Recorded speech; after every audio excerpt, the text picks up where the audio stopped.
the Elder Scrolls Online, we're bringing two different groups of players together. We got the Elder Scrolls crowd, which is used to great games like Skyrim and Oblivion and Morrowind and the older games. And then we have the MMO crowd, which is used to all the great MMOs from the last 15 years. We're bringing them all together into one great game, and we're really excited to tell you about it.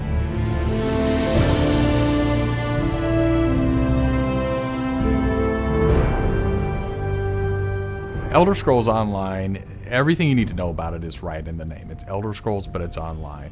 And when the team set out, they wanted to create strategic real-time combat. We wanted to create a lot of world immersion. We wanted to create a landscape that was rewarded exploration. But all of that had to be brought together with really great social systems. So Elder Scrolls Online, it's set 1,000 years before Skyrim. And not only is it 1,000 years before Skyrim, but it draws on all the legends and everything that you've read about in the books that you find in Elder Scrolls games. So we've got 20 years of lore to draw upon. We made sure that Morrowind, Cyrodiil, and Skyrim feel like they do in Elder Scrolls 3, 4, and 5. The art style is right in line with those titles. Now you can explore all of Tamriel. You can return to places that you've seen before, and you can explore new places that you've never been.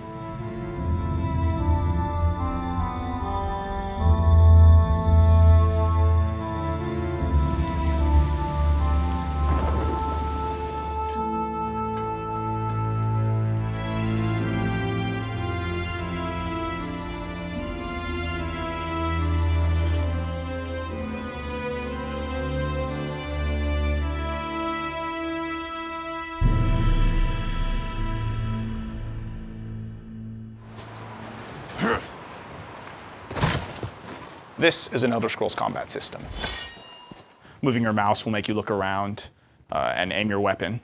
You can tap your left click to attack, hold it to power, hold your right click to block, and of course sprinting, crouching, and sneaking around play a role.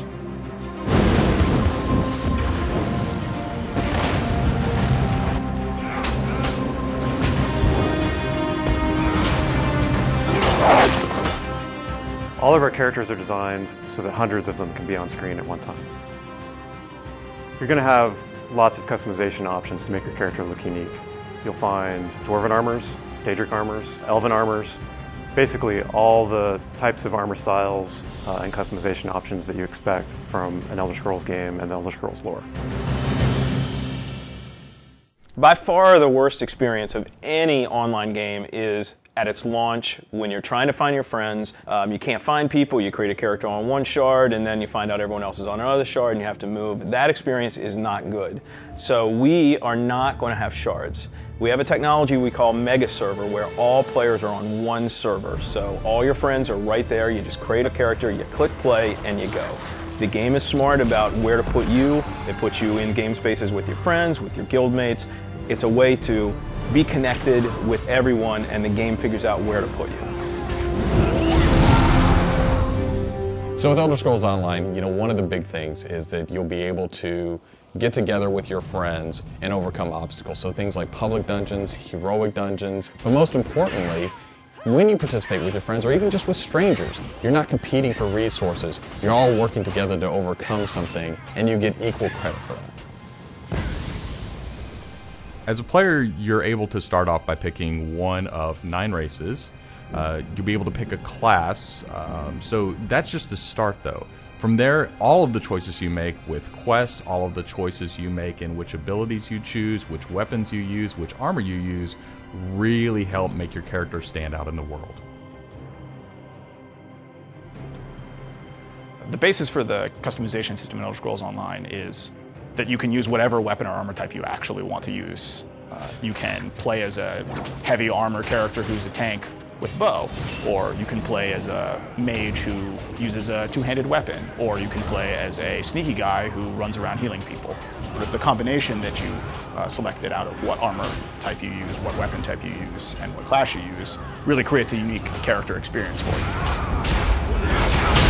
One of the things you're going to be able to do that's going to make you stand out is you have perks. For instance, perks allow you to become a werewolf or a vampire, or maybe even have special pets. But it's not just about that. There are other things like how you increase your stamina, how you increase your magic, or how you increase your health that really take you from your initial class choice and it makes you stand out because you're saying, these are the things that are important to me. This is the way I want to play. This is the role I want to take in combat.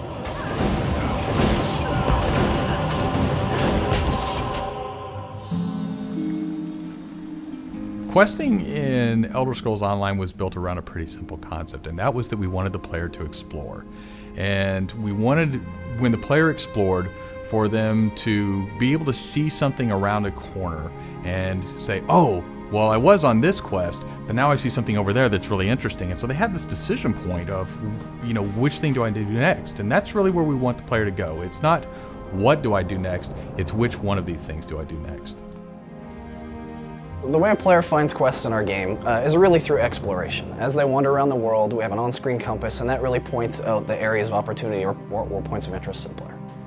When the player finds a point of interest in the world, this is really where all of our story content is.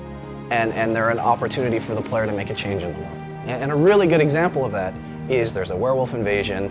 When the player gets there, they fend off the werewolf invasion, they save the town, and every time you come back to that village, you'll be remembered and thanked by the villagers. The werewolves will be gone just like you would have in Oblivion as the hero of Clutch. Once you hit level 50, that's really where the game opens up. At this point, you're going into Cyrodiil to PvP, or you're deciding you want to go on a heroic raid with your guild and your friends, or maybe you might go into an adventure zone, which is our way of getting you into a zone where you can play solo, you can play with a small group, or you can play with a really large group to overcome obstacles.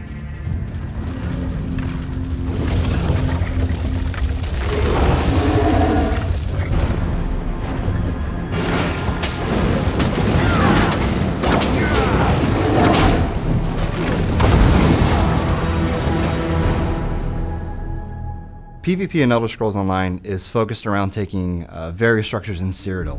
If you remember Cyrodiil from Oblivion, the space is very large, and that's a perfect setting for having three alliances fight each other. During this timeline, Imperial City is up for grabs, and there's no Emperor, so players are going to be fighting using trebuchets, catapults, all kinds of weaponry to take and hold keeps, structures, and resource fixtures around the keep to actually give the opportunity to crown one of themselves as an Emperor.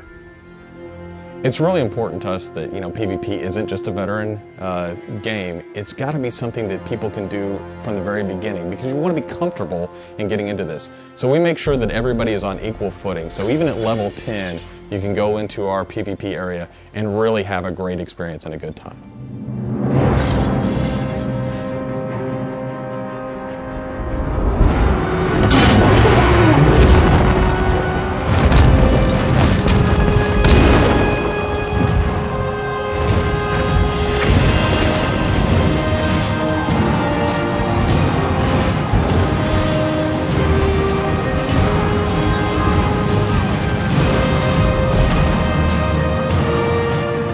With a game the size of the Elder Scrolls Online, it's really hard to, in one demo, one presentation, one video, to list everything about the game.